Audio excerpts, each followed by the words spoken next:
Bueno, bienvenidos todos. Estamos en el Aparejo. Yo soy Virginia Caramés y estamos cerrando el año con una, como decíamos recién con Susana, con una conversación que ya empezó hace rato.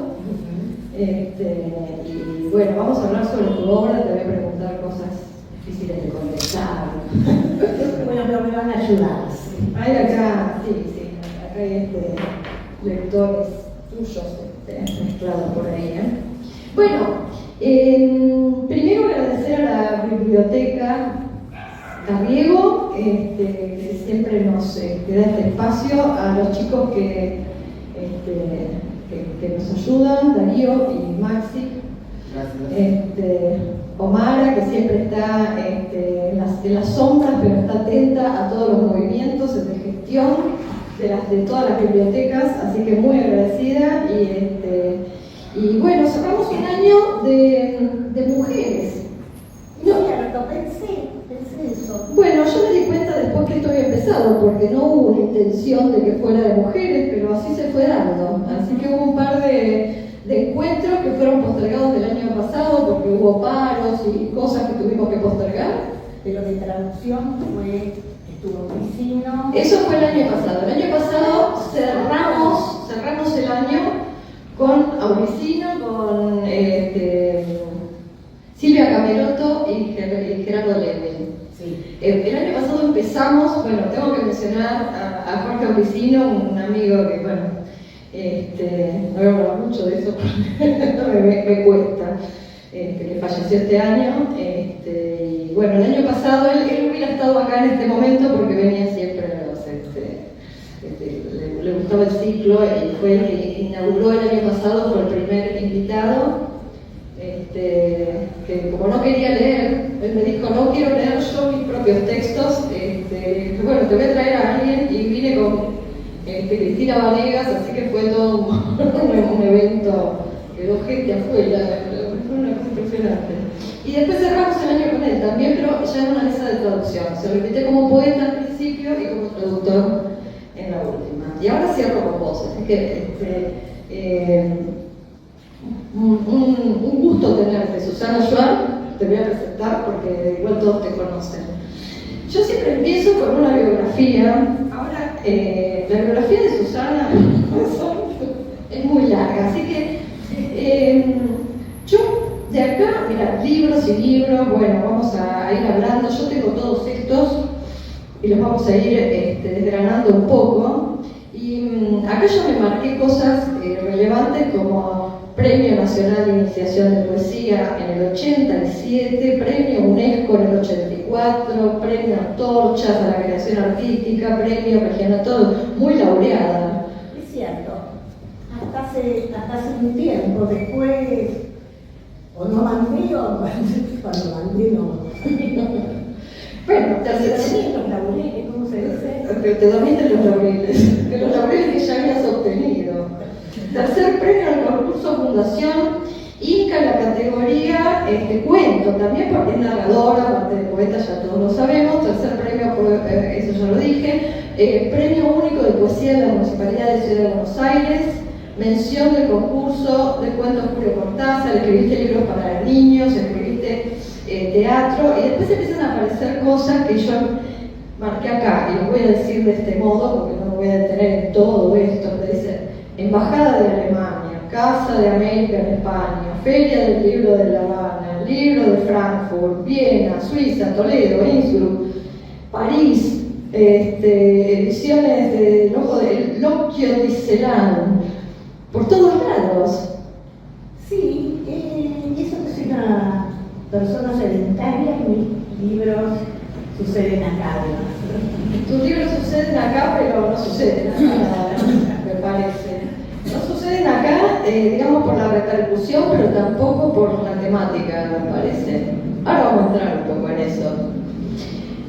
A mí me gustaría, Susana, que vayamos mirando. Yo siempre pongo acá, este es un soporte de teléfono, siempre pongo un libro del autor. Y en este caso, que tenemos tantos, ¿qué libro te gustaría vos que yo pusiera acá como ejemplo de...? Difícil. Difícil, sí, no. Yo dije que iba a ser difícil. Esta es una primera edición, ¿no? De trenzas. La primera edición. Vamos a poner Trenzas. porque Trenzas solo ha hecho como un recorrido largo y sigue. Entonces me piden, por ejemplo, de Italia el año pasado, y lo tradujeron, Oro de Viena.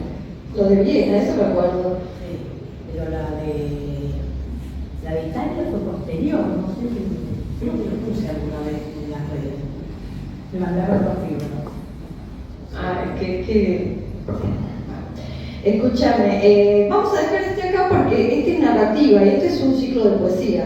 Y vamos a hablar de poesía, esto también tiene lo suyo. Pero Nicolás Rosa, el año de página 12 ya, se elegía el mejor libro del año. No, en página 12 fue Andrés Rivera y en Diario de Poesía Nicolás Rosa dijo, para mí este es un libro de poesía. No podés disimularlo, Susana. Yo creo. Y yo creo que hay un claro sesgo en los poetas cuando escriben narrativa. Yo creo que sí. No es lo mismo. Bueno, yo voy a empezar por este libro que es La Muertita o la novela ¿Qué? Y esto me suscita un par de cuestiones que me gustaría empezar para preguntarte ¿cómo titulas los libros? Porque pienso en este libro que dice, o la novela ¿Qué?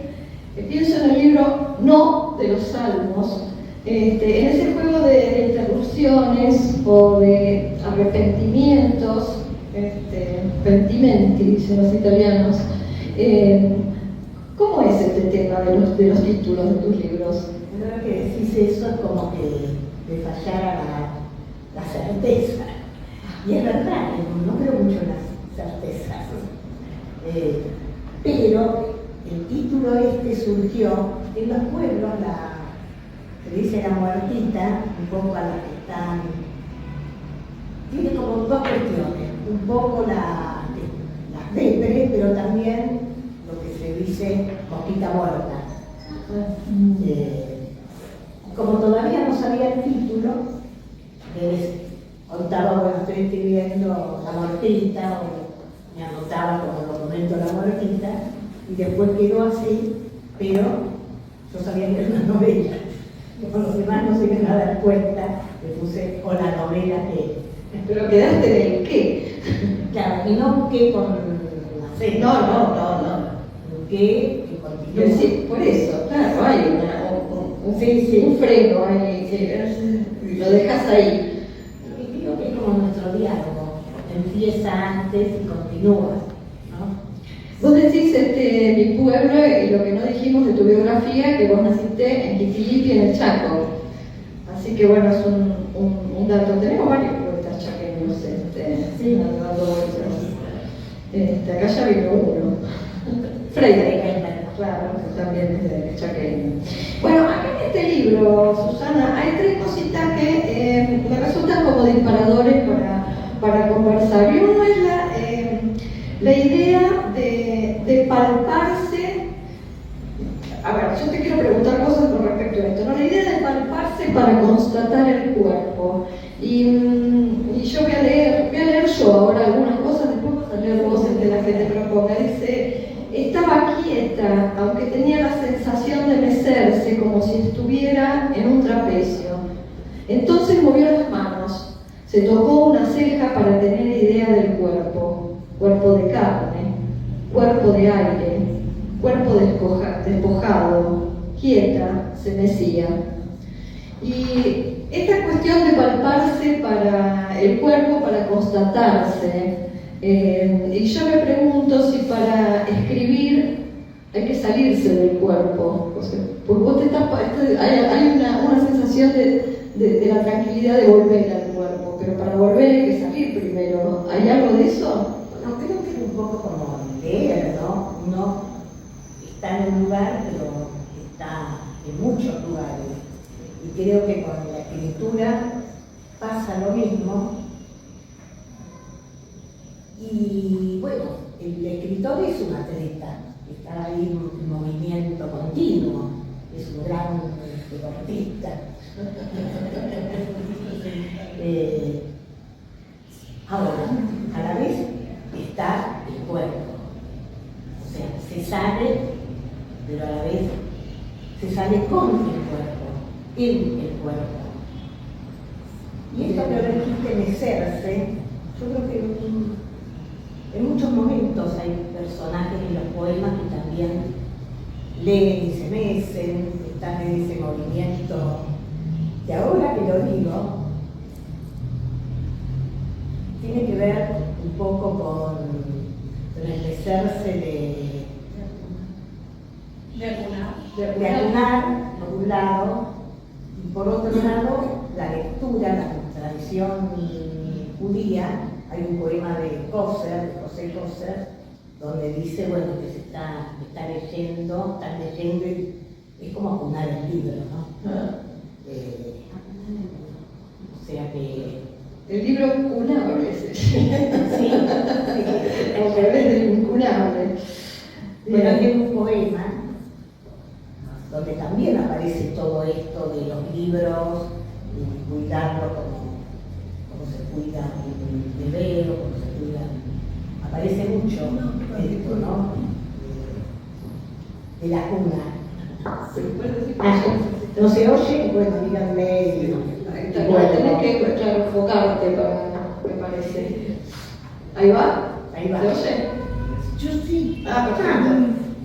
Bueno, en consonancia con esto del estar y no estar, hay un texto muy cortito acá que te traigo en el mismo libro que dice así: vio el cielo, estrellas, luna, sin embargo sabía que eso también era el subsuelo. Hay un tema con que uno, lo que vos dijiste antes del atleta, ¿no? Que podés estar en muchos lugares, no teniendo necesidad de estar en esos lugares, ¿no? Hay un alejamiento del testimonio, porque me parece a mí en el poema, que vos no estás testimoniando lo que estás viendo, o sea, estás jugando con imágenes en las cuales podés estar en el subsuelo, como en este poema, y estás en muchos otros lados. Pero ahora se me ocurre que tal vez cuando escribimos de algún modo estamos en el subsuelo, que es un buen lugar, si hay una ventana como ahí, en esta puertita, como para ver mucho desde ahí, para ver también lo de arriba, para ver desde los pies de la gente que pasa, y si es un esfuerzo puede ver el cielo. Pero ahora que digo eso también pienso en las celdas de las ventanitas. Claro. Pero bueno, el personaje está primero bajón y está, y además con miedo, después va animándose. Sale del subsuelo, bueno, gracias al nene chino, Claro. y a la de la verdad. Es la verdad, sí. Hay una... Yo fui tomando notas, ¿viste? Mientras leo voy tomando notas que de cosas que me van disparando. Digo, hay una muertita que entra en diálogo a través de la literatura. Podría ser una muertita que dialoga con los muertos por ahí también. Porque hay una distancia temporal en esos diálogos y una distancia geográfica, ya que hace alusión a la traducción. En un momento hay un texto, acá más adelante, bastante más adelante. Le digo, ¿querés leerlo vos? Como quieras. ¿Cuál? La muertita encontró entre diarios, folletos, anuncios de empanadas y ropa, las hojas sueltas de algún libro. Se puso a leer. A pesar de las letras borrosas, se notaba a alguien hablando, alguien que pretendía ser escuchado. Ella estaba comiendo una banana y le impactó que el personaje comiera bananas también. Plátanos, decía por la traducción. Para la muertita, los plátanos eran esos árboles mezclados con los fresnos de la vereda. me cuesta, ahora que lo vuelvo a leer, digo, ¿Esto escribí yo? esto escribí. Hay algo de eso, ¿no? Lo que descubrí. Sí, sí. Vos podés leerte así, volvés a los textos, bueno, sí, porque has tenido que publicar muchas. Pero por eso, si no, no. Sí, soy de corregir, revisar, releer mucho antes de publicar. Después me olvido, pero por ejemplo, estoy leyendo y cambio. Si hubiera visto algo que no me gustaba, a mí me hace lo mismo. No es una corrección infinita. Lo Es de una corrección infinita, ¿viste? Como que todo el tiempo hay un momento que decís, Claro, lo abandonás. Cuando sale. Te lo sacas de encima cuando lo publicas. Bueno, y esta partita que habla digo yo con autores muertos porque está leyendo alguna traducción, algún autor, y me preguntaba con qué autores muertos, digamos, entras vos en diálogo. ¿Cuáles son tus autores muertos, tus referencias? Es que no sé si están muertos. Por ejemplo, yo pongo mucho eso de en varios poemas y en cuentos, se pasó la ceja como el dedo por la ceja. Eso no es mío, o sea, eso es de Kafka. Y siempre pongo alguna frasecita de él, pero como la que me acuerdo, esa es la que más aparece.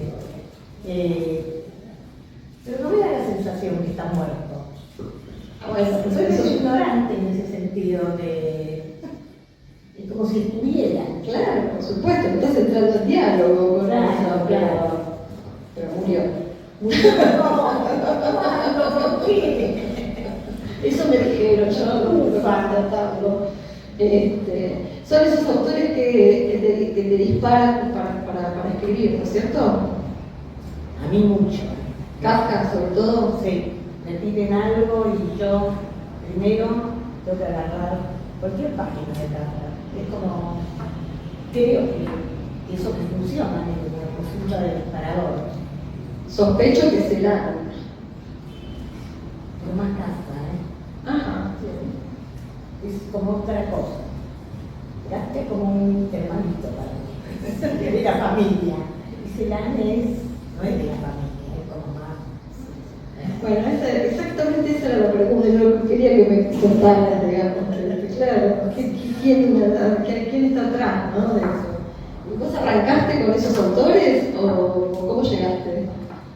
No, yo vivía en Titilipi, es muy raro como leía, porque leía lo que había, o sea que se mezclaba el Colín Tellado y una vez apareció un libro de Kafka, las cartas del padre, a mí me encantó. ¿Qué entendí? No tengo la menor idea, o sea, no sé, nada, pero me divirtió, me parecía, después, en la Tony D'Artagnan, leía Dostoyevsky, no sé si yo me lo volví a leer, pero ya lo leí, pero leí fragmentos después.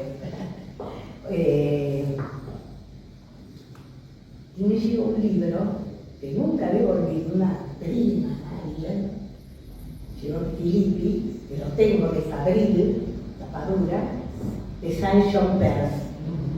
Yo adoraba ese libro. Y me encantaba y hasta hace algunos años me parecía lo más maravilloso. No me parece tan maravilloso como me parecía. Bueno, eso está bien, porque Sí. un arco evolutivo de alguna manera. Claro, bueno. Sería terrible que nos gustara lo mismo que a los 17, exactamente. Bueno, pues me puede gustar lo mismo, pero no es la misma lectura. No, eso se O sea, que es igual otro autor, ¿no? Voy a pasar a esta maravillosa poesía reunida, que es decir la suerte. No adivinarla, sino decirla, ¿no? Bueno, hablando de títulos, no sabía qué título. Y ese título me lo dio una amiga que escribe, es journalista que hoy alejo de provincia para llegar, es imposible, Isabel Stender. Y yo tenía varios títulos y ella me dijo, decir la suerte. Yo dije, la poesía es un poco eso, es decir la suerte. No sabemos si buena suerte, mala suerte, es una suerte poder decirla. Sí, eso sí, es otra cosa. Claro. Bueno, esta poesía reunida, Decir la suerte, está dedicada a Rosa, tu madre, a quien todos ya no conocemos. No, no, entre paréntesis, conocemos. Porque es un personaje, podríamos decir, recurrente en tu literatura, ¿no? Sí, yo la he encontrado unas cuantas veces, pero no es que sea, me viene bien alguna frase que dice, que aparece de algún modo en un poema, pero en esas niñeces, igual, por supuesto, por eso digo personaje, por eso digo que no conocemos. es una ficción, pero ¿sabes que yo no sé si la poesía es ficción? Estuve pensando en esto. A ver. Para Lacan, etc., la verdad tiene estructura de ficción. O sea, inventamos la verdad, ¿no? Entonces, pero pienso que la narrativa, esto de algún modo en esos renglones de la muertita, parece más una cosa narrativa que poética. Y la poesía sería como otro campo, sería como el lenguaje que habla entre sí. Y las palabras se dicen unas a otras. No sería ficción. No sé, lo voy pensando, no sé mucho. Como un instrumento de hacer hablar a las palabras entre sí. Bueno, vos tenés mucho de hacer hablar a las palabras. Pero ellos me hacen decir. No, describes el bulto. Bueno, a mi entender, el primer poema de este libro, a mi entender, es la pregunta clave de la literatura y tiene que ver un poco con lo que vos estabas diciendo. El primer poema es una pregunta que dice ¿cómo? ¿Cómo? Entonces me parece a mí que el cómo es el kit de la literatura, en realidad, más que el qué, es el cómo. ¿Puede ser? Primero voy a decir cómo me animé, porque es uno de los primeros poemas, o el primero que publiqué. Voy a nombrar de nuevo a Nicolás Rosa, que me gustaba mucho ese poema. Y para mí era, como se dice, tocar el cielo.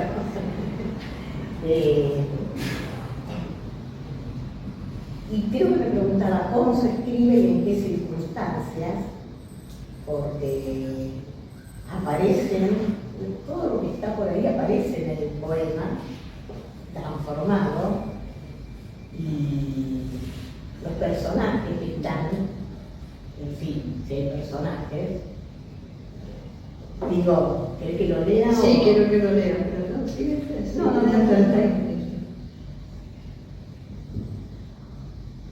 Veamos lo real. Por ejemplo, el río. De acá hasta acá podríamos inventar una puerta para la casa, pero no. Veamos cómo, porque sí, un viento, tal vez provocado por el mismo río, no arrastra un sombrero hacia su centro. Veamos después algo más.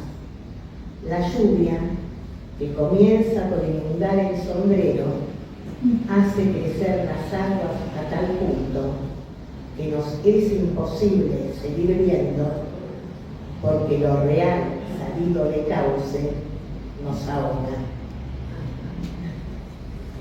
Pero acá estaban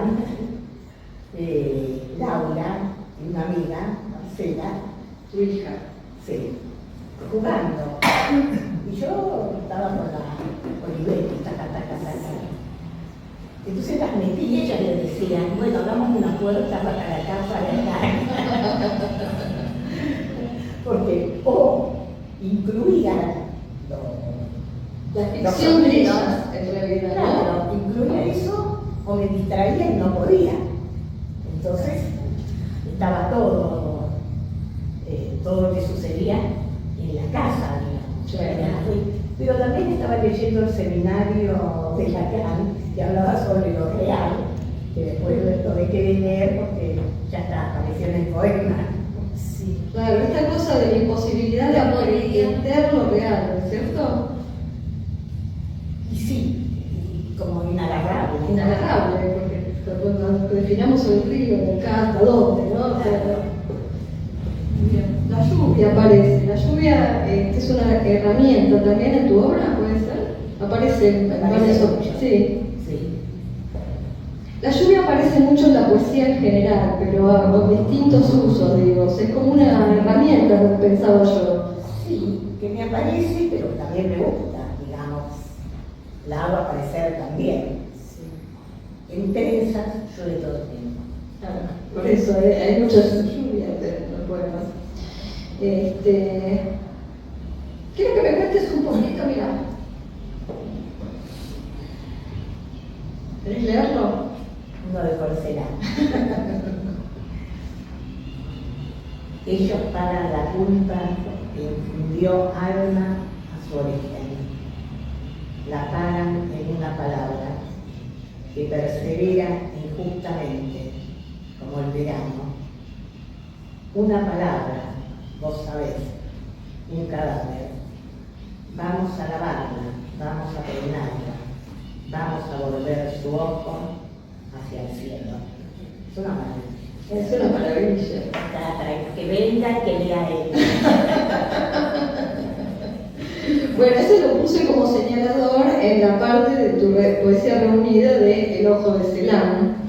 Yo creo que ese poema tiene mucho que ver con muchos poemas tuyos que tienen que ver también con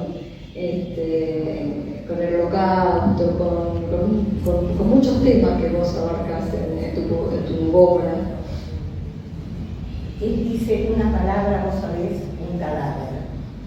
Vamos a lavar, no sé si en todas las religiones se lava, se peina, a los cadáveres. Me enteré que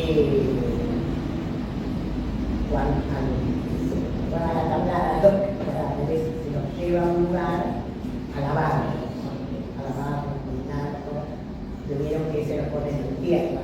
Se me ocurre que la religión, se me ocurre que también en estas religiones semitas, es decir, palestinas, árabes, etc., se hace lo mismo. Digamos, el muerto se lo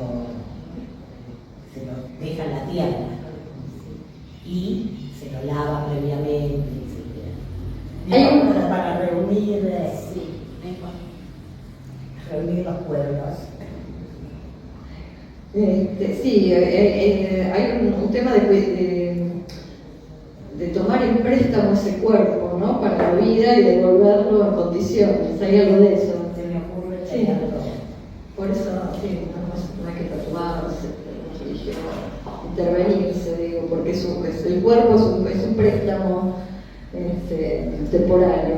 Para la religión, yo me enteré que, miren qué fuerte, esto de los tatuajes, en el holocausto ponían números, ahora la juventud de Israel hace tatuajes sin ningún problema. Claro, no los religiosos, pero como todo, no, claro, bueno, eso como todo, claro. Bueno, Precioso además. precioso. En una palabra que persevere justamente, como el verano. Y eso es tan fuerte, ¿cómo uno podría explicar por qué eso es tan conmovedor, ¿no? Una cuestión de sonido, ¿no? Como el libro de Stevens, que llega a explicar, destruiría el poema. Y porque es el cómo, ¿no? Sí, es el cómo. Es el cómo. Bien. Bueno, sigo con el libro Caracú. Es un libro precioso y que editó Pixel de La Plata, de Mis Pagos. Sí. Quisiera detenerme especialmente en este libro. Yo encuentro, o tal vez estoy conjeturando o inventando algunas claves de tu obra en este libro, pero te las voy a tirar así. Este libro está agarrado de un hueso. Vamos a empezar leyendo. El mío también es el bloque de hueso. Mirá, el tuyo es un hueso. Vos elegiste un hueso, yo agarro un pedazo. Decí por qué. ¿Cómo se llama? Bloque de hueso se llama mi libro de poesía, el último. El chivo. Espérate, porque me puse página 36. Acá. Vamos a empezar con este que está dedicado a Isaías Garde, que está acá presente firmando. Bueno, que me leía mucho. Ahora no, se volvió flaca, ¿eh? No cambiaron. Estoy grande. Está grande. Bueno, que quiere decir dos cosas. Te halagaste. No, es la peor. Bueno, ese lo elegí porque tiene que ver con justamente con el hueso de la cuestión, mal hueso. Se llama El otro caracol. Sí. Entonces este otro caracú dice, ustedes saben, el caracú es el tuétano y el hueso que lo contiene. Ampliado en médula ósea, tejido interior de huesos largos, costillas, huesos del cráneo, cintura escapular y pelvis. Pero si fuera otra cosa, alguna otra especie, no te molestes en sorber esa clase de caracú. Es como hablarte a vos mismo, al eco de tu llamado. Pero si otro oyera, ¿qué entendería? El que entienda, que levante la primera letra, la deje en la mesa servida. La mañana deslavada, un sosiego, las lluvias de verano y este otro caracú se distrae. Clava la vista en nuestro plato. Comamos y comamos mientras podamos. Vos sabés que hay una canción infantil de Hugo Midón que se llama Huesito Caracú, ¿Vos sabés que es un personaje, claro, porque es que escuchaba a mi hija desde la época de mi hija. Huesito Caracú es el nombre de un gaucho que era duro por fuera y blandito por dentro. Un personaje entrañable de Hugo Midón. Traigo un poco a colación esto para hablar del elemento. Acá hay otro poema que es este, que también habla de, aquí no me caracú, pero ese es como el que me llevó a escribir. Animate más el micrófono. Bueno, ese fue el que disparó, digamos, todo el libro.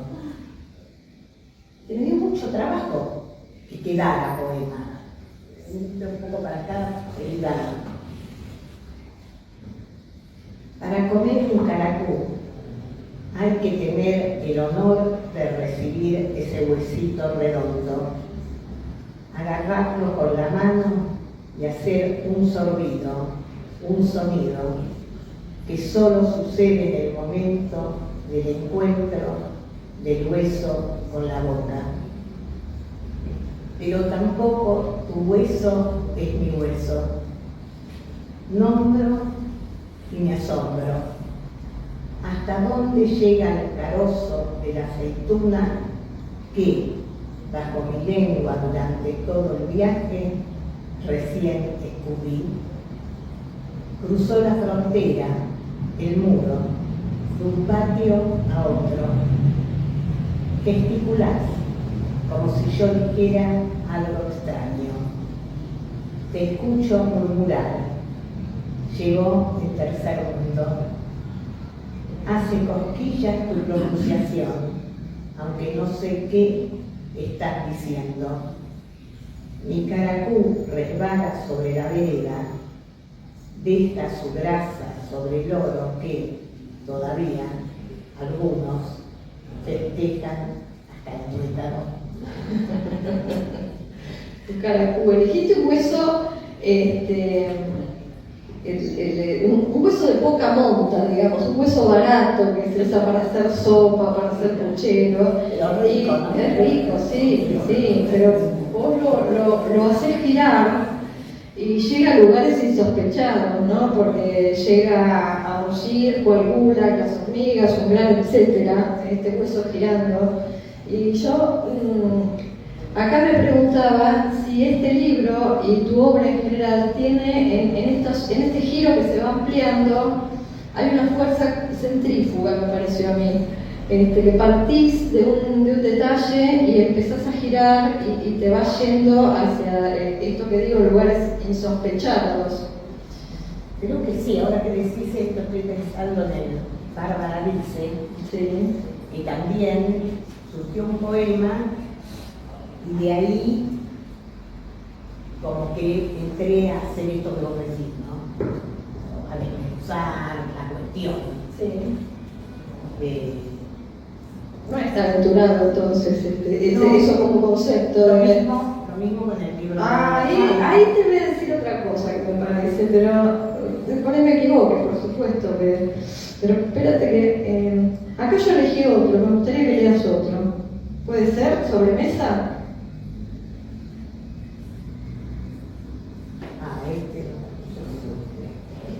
No sé cómo se me ocurrió. Claro, porque es fuerte, se ve que estaban. Era la canción. Pero uno no sabe cómo se lo ocurre, ¿no? Sucede. Sobremesa. Está a punto. Y cuando iba a desmontar el sacapuntas, cortarse el antebrazo para evitar el dolor, insiste con está a punto. Y sigue la frase, a punto de caramelo. Se agarra el estómago de la risa, le duele el estómago y se le va el frío, se alegra de que no haya gas, menos muertes piensa, menos recuerdos cada vez que se enciende el horno. Tiene frío y le duele el estómago, un poco de la risa y otro poco del frío y otro poco del hambre. Trata de imaginar dónde se ubica cada dolor. Se desubica, no cierra las ventanas, las puertas y el viento chilla. Toma. Sí.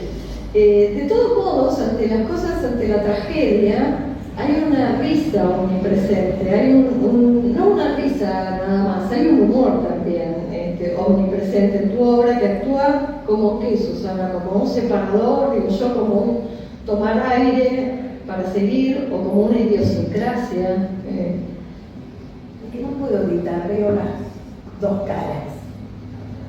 Y lo trágico, veo lo cómico. Y esto sí también es muy, entre comillas, familiar. Entonces, todo lo trágico, igual la risa, ¿no? Porque Eso está presente siempre, ¿no? Porque estás hablando del horno y de lo gas. vas leyendo me causa gracia también, ¿no? Lo hace más terrible también, de alguna manera. Claro. Sí, señora.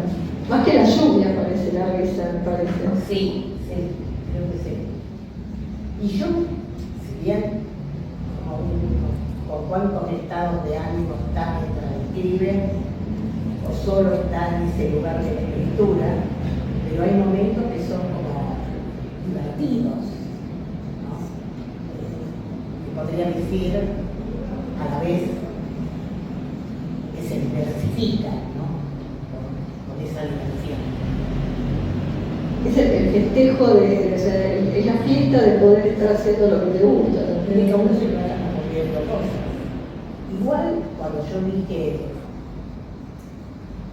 que sucede, creo que hay un dictador que nos va creyendo a sí mismo, después uno toma eso y trabaja con eso, pero algo tiene que surgir, venir, uno lo puede encontrar en otro libro, en una frase, pero es como un ronroneo, ¿no?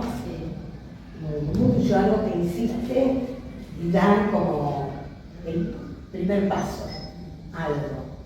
El primer sonido, la primera letra, ¿no? Es decir, el puntapié inicial, ¿no? Sí. Bueno, y ahora tenemos el libro recién salido del horno. Este libro, el libro no de los Salmos, ¿no? entre paréntesis.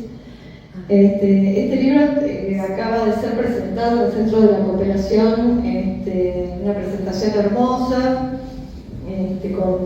tuvo muy buena, fue muy bien recibido este libro. Ay, sí, fue muy lindo. Muy lindo.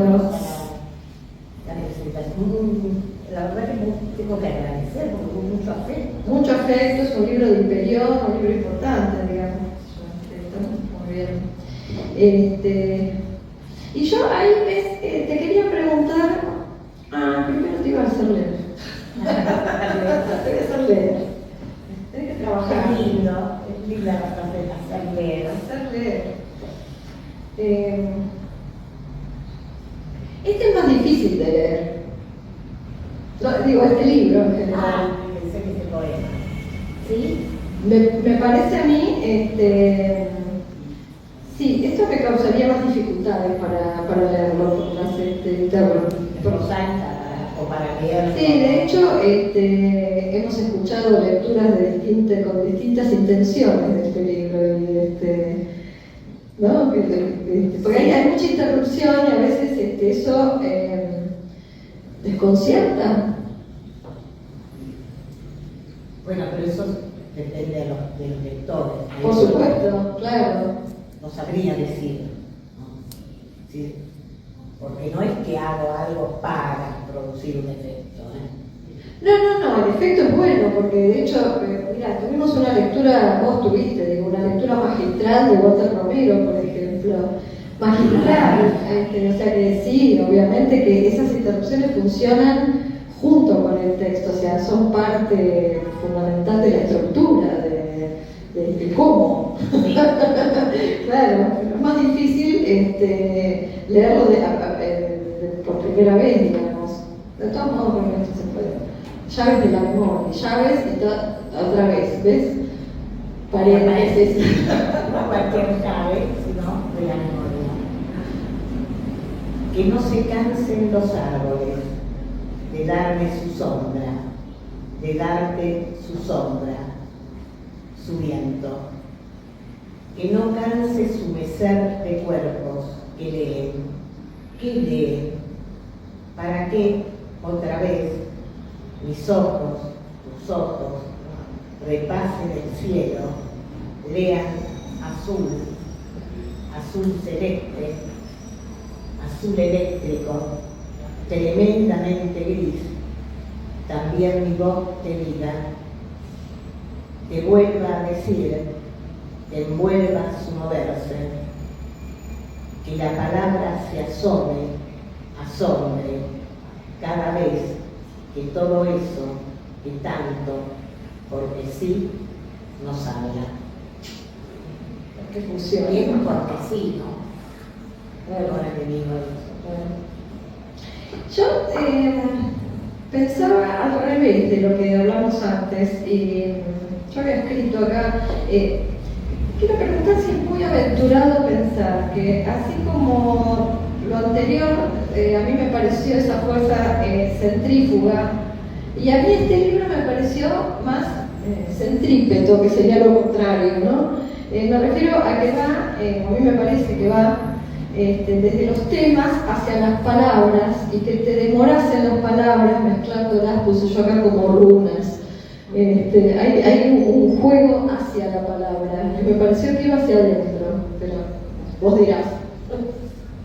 No sé, sí que me preocupaba mucho la letra. Las letras como la sensación de que dentro de una letra están escondidas otras. Entonces, en una sola sílaba, en una letra puede estar todo un poema. Me gustaba trabajar con esa fuerza y delicadeza de la palabra, ¿no? Todo el hilo en la palabra hilo. Bien. Bueno, hay otro poema acá que también yo marqué, que es este Flamean Ashes. ¿Querés leerlo?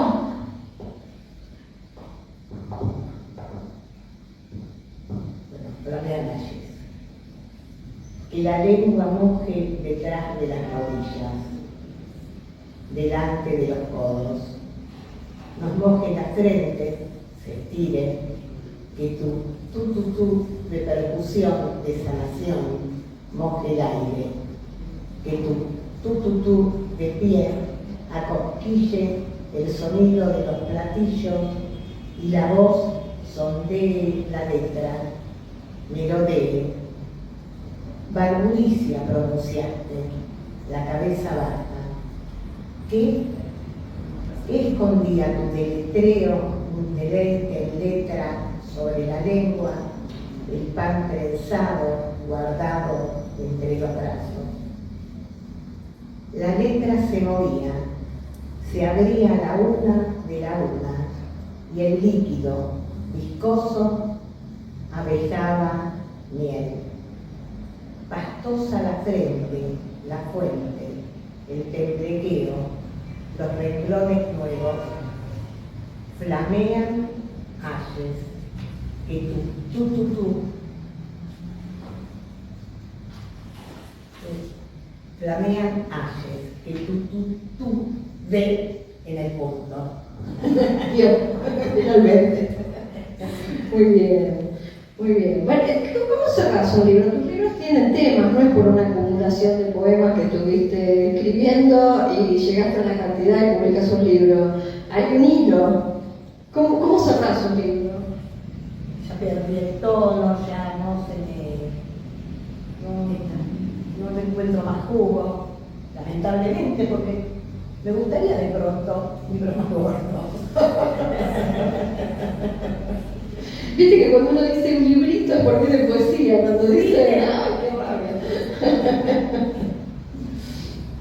Es un escritor, un poeta, porque viste que un escritor, cuando dicen un escritor y un poeta. Dicen que así, bueno, por eso digo, ni es ficción, ni es escritura, es otra cosa. Dicen que es otra cosa la poesía.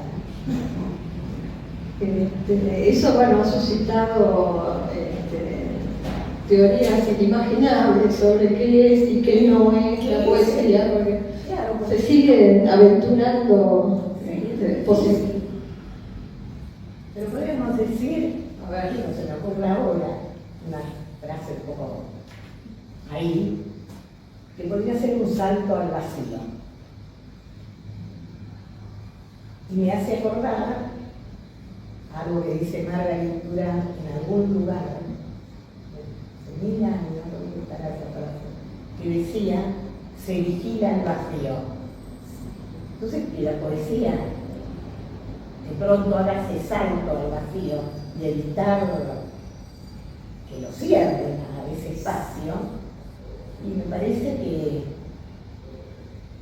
que hace a otra cosa, ¿no? Que hace un zigzagueo en el mundo, un zigzagueo que esquiva todo poder, no importa nada el poder de la poesía, solo poder decir.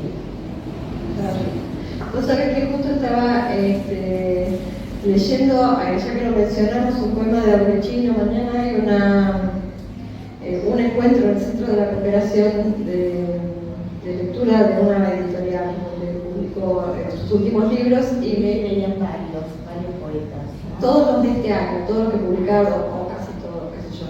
Y me invitaron a hacer la que lea los poemas de los 2 libros de Aurechino que aparecieron. Difícil tarea, te digo. Y en una había elegido un poema sobre Brahms, que habla justamente es como si le hablara al compositor y le dijera, no pudiste terminar de entender lo que salía de ese agujero. Me hiciste acordar ahora porque decir, bueno, y aún sigue saliendo el aire de ese agujero, Entonces dice, bueno, a pesar de que el viento da en tu monumento, bueno, en fin, no sé, eso fue nada. Pero acabas de decir algo que me hizo acordar a eso, ¿no? El vacío y ese agujero que siempre va a estar, pero es lo que no podemos saber muy bien de qué viene. Ujú. Es una insensatez. Es una insensatez. ¿Será? Vos sabés que, bueno, voy a volver a Caracú porque ya vamos a ir redondeando y acá hay un poema que me va a llevar para otro lado, me parece, si yo es que no me equivoco en la cita o en la referencia. Este poema se llama Continuación y está bueno porque yo después te voy a preguntar por la continuación de tu obra, a futuro, digamos, pero después. Mira, había hormigas acá, y me acuerdo que de los salmos también. También, Hormigas. sí, también. Lluvia, ya tenemos, brisa, hormigas. En continuación, ellas cuentan negras las hormigas. ¿Cuál es más linda? ¿Cuál más clara? Más oscura. Alguien dice iguales y río, como si eso, iguales, pudiera ser cierto. Mientras las veo contar, un jadeo, una decepción, salen de mi boca. ¿Es que creen que una hormiga es textual? ¿Acaso un caracú, una letra más? Y si lo fuera, ¿cuál sería? Ellas y yo entramos a la madriguera. Qué fácil pasar a nosotras. Un túnel gigante supieron, hormigadas, construir. Seguimos, no paramos. Sí, no paramos hasta encontrar un sol al menos, un trocito de tierra para discrepar, chapotear, diría Leco, un trocito de tierra sin mal, un desquite. Terminaste con la pregunta. Muy bien, bueno, yo esto, la cita a la que me refería, me da la posibilidad, no sé si es el mismo Leco, pero me tenés que contar esta rareza, es este librito, vamos a decirle, este es el librito, este es un objeto pequeño, hermoso, que se llama Camino de Algarrobas, y está traducido por tu cosa. Contanos un poco de este libro.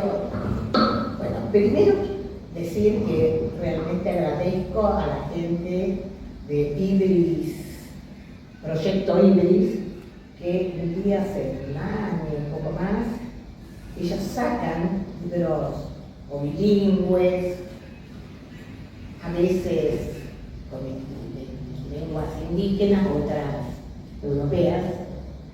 Y bueno, si conocía a un traductor, le pedía Leco, sabemos que es Leco Zamora. Leco Zamora.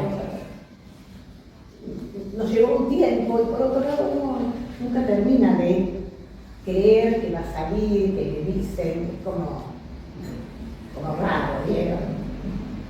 Y bueno, lo trabajamos, Leco pudo venir gracias al PEN, estuvo en casa y ahí estuvimos trabajando con la traducción.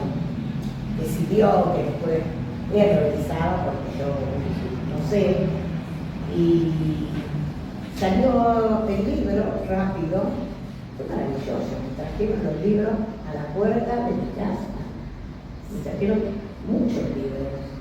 Entonces digo, la editorial esa, suceden esas cosas un poco mágicas, raras, ¿no?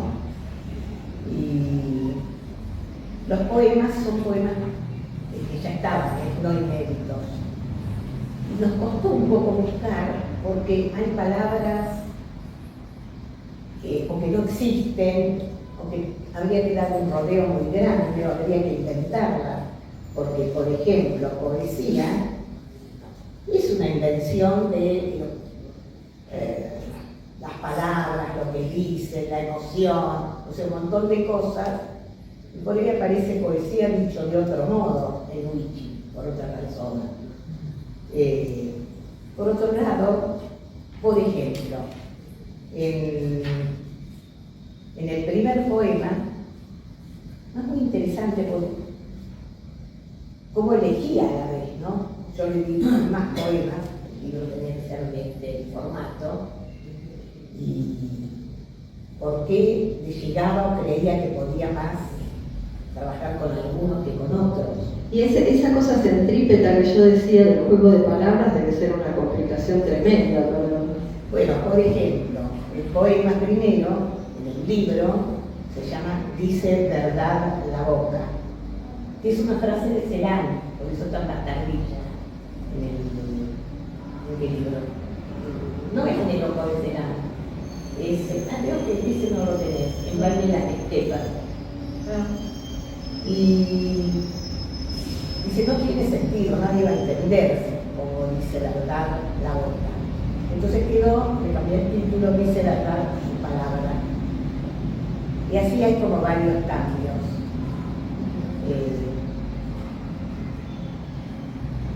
Bueno. ¿Vos escuchaste leerlo en Wichi? Sí, pero le pedí que me lo mandara. No sé por qué se demora. Bueno, el tiempo, la temporalidad indígena es diferente a la temporalidad occidental. Cuando yo estoy con mi grupo, con mi amigo, Leco y otros y otras, yo también me vuelvo mucho más lenta.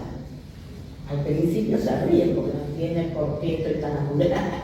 Porque nosotros hablamos muy rápido. Es muy lindo escucharlo a Leco. Tiene muchas grabaciones, y vieron que es pausado, ¿no? Hubiera sido interesante pasar alguna grabación de algún poema. Tengo que conseguir, claro. no lo logro todavía. Tengo que ver. ¿Y qué te pasa vos cuando escuchás? Vos fuiste traducida también a distintos idiomas. Bueno, ahora Me encanta, es como especial. Cuando supe que iba a salir el libro de Hiperión, cuando me llegó la noticia, me puse re contenta. Es una editorial, yo conocí a Celan gracias a esa editorial. Pero cuando me dijeron de Luigi que se iba a traducir fue una fiesta. Porque es cierto que yo estaba un poco empapada, rodeada de lengua indígena, del guaraní, mucho más el guaraní que el Luigi, con los cosecheros colombianos, y los comos, que es todas que decíamos, que vivían en el pueblo. Vivían, eso puedo decir, porque vivían en un campo de concentración, que estaban naturalizados. Estaban ahí puestos, había como una especie de alambrado, podían salir del alambrado y volver, y eso se veía como algo normal. Entonces, habría que escribir, tener que escribir sobre eso, ¿no? Por lo menos vienen ya sea de un cuento, de algún modo. Dejar testimonio. Claro, que no se sabe. Bueno, ahí sí, ser más un testimonio. Testimonia, claro. Sí, a ver cómo. Bueno, testimonio hay mucho también en esto, no es que son como ficciones, vos dijiste, mencionaste que la poesía no era tanto ficción, pero bueno, acá es un montón de temas que quedan muy, o sea, que uno entiende perfectamente de qué estás hablando y qué estás denunciando también. Tiene una parte que no sé si viste divertida porque yo me enteré mucho del caracú. El caracú y pongo tiene unas propiedades increíbles. Entonces copio eso, ¿viste? Hacer el último poema. Sí, todo lo que hace, tenemos que comer caracú todos los días. Acá hay un poema que a mí me encanta, que son de las pulseras que siempre he mencionado, de los niños que están jugando. Bueno, acá hay testimonios de un montón de cosas. Sí, sí. Por otro lado, buscamos como significado en la poesía. poesía, dice eso, cuenta esto, hace un testimonio. Pero por otro lado, la poesía no importa ni contar nada, ni comunicar nada, es como algo que habla. Y los temas son herramientas también, me parece, para componer. Para poder componer.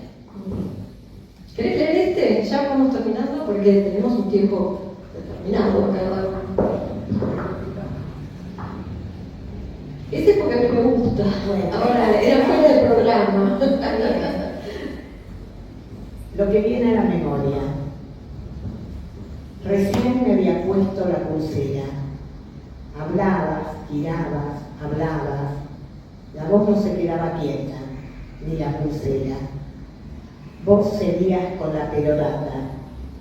Querías decir y decir, explicar y explicar la misma cosa tantas veces, de una forma u otra, me distrajo. Y recuerdo la pulsera. Me distraía mirando sus dijes. Dije, dijes. Me reí y levanté los ojos y vos seguías hablando o seguías hablando. ¿Qué dijiste? La J me gustaba. Comencé a pensar palabras con J, como ojota, ojo, ají, ajá, ajo. Un ajo picado, la fritanga a la medianoche, el olor a ajo en las paredes, como cuando fumábamos, y el olor te impregnó. Ojito con fumar tan chica, te decía la maestra. Volvía llorando. Fui y dije, señorita, no hable si no sabe lo que dice. Regalémosle una pulsera con dijes, dijiste. ¿Una baratija no va a ser peor? La maestra preguntó, ¿quiénes son cristianos? Un grupo se agrupó. ¿Quiénes judíos? Vos y Aníbal separaron, susurraron, miraron de cerca una estrella, davidianamente la miraron y tocaron el humo que atravesó brumoso el aula, las aulas, el patio. Se volvieron a sentar. Pero, ¿qué son ustedes, hijo? Con la pulsera recién puesta a la maestra. Los dijes resonaron por el patio. Soy ateo, dijo Juan. Soy atea, dijiste. Decían lo que dijeron en las casas. La maestra, alzando el brazo, señaló hacia allí. Ustedes se sientan, de ahora en más, juntos. No había otra cosa que hacerse amigos. Me tironeaste la pulsera. ¿A quién se la diste? ¿La cambiaste y otro libro más? ¿Qué querés explicar? Bueno, yo creo que podemos...